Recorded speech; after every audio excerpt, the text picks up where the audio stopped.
সকাল থেকে কিছুই বলছি না, শুধু চুপ করে বসে আছি। আমার খুব কষ্ট হচ্ছে। হঠাৎ বৃষ্টি কিছু একটা দেখতে পায়। বাবা, শিগগিরই এদিকে এসো। কি হয়েছে? অমন করে চিৎকার করছিস কেন? সাপ দেখলি নাকি? সাপ না, ওই দেখো, ওই যে পানির মধ্যে কি ভেসে আসছে দেখো। সবাই দেখে একটা তালগাছের গুড়ি ঢেউয়ের তালে তাদের বাড়ির দিকে ভেসে আসছে। এটা একটা মরা তালগাছের গুড়ি। এটা দেখে এত লাফালাফির কি আছে? মনে হচ্ছে কেউ কেটে রেখেছিল, বৃষ্টির পানিতে ভেসে এসেছে। এটা আমরা ধরে আনি। এটা তো অনেক বড় আর শক্তপোক্ত মনে হচ্ছে। ধরে কি হবে? জ্বালানি হিসেবেও তো এখন শুকানো যাবে না, পচে যাবে পানিতে থেকে। আমরা এটা দিয়ে জ্বালানি বানাবো না, আমরা এটা দিয়ে নৌকা বানাবো। নৌকা? তালগাছের গুড়ি দিয়ে? তোর মাথা খারাপ হয়েছে নাকি বৃষ্টি? এটা দিয়ে কি নৌকা হয়? কেন হবে না? এটা যদি আমরা মাঝখান থেকে কেটে ভেতরের অংশটা চেষে বের করে ফেলি, তাহলেই তো নৌকার মতো হয়ে যাবে। তুই কি পাগল হলি বৃষ্টি? এসব কি বলছিস? একটা তালগাছের গুড়ি কেটে নৌকা বানানো কি মুখের কথা? কে করবে এত কাজ? আমরা করব। তুমি, আমি আর বাবা। আমরা তিনজন মিলে চেষ্টা করলে ঠিক পারবো। একবার চেষ্টা করেই দেখি না। কাজটা সহজ না মা, এর জন্য যন্ত্রপাতি লাগবে, করাত, বাটাল।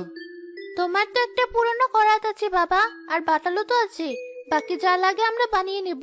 আমাদের তো আর কোনো উপায় নেই। এটাই হয়তো সৃষ্টিকর্তার পাঠানো একটা ইশারা। আমরা যদি এটা না ধরতে পারি, এ তো বেশি চলে যাবে।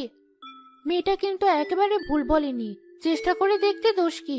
ঘরে বসে থাকলেও তো না খেয়ে মরতে হবে। ঠিক আছে, তুই যখন এত করে বলছিস তখন দেখাই যাক।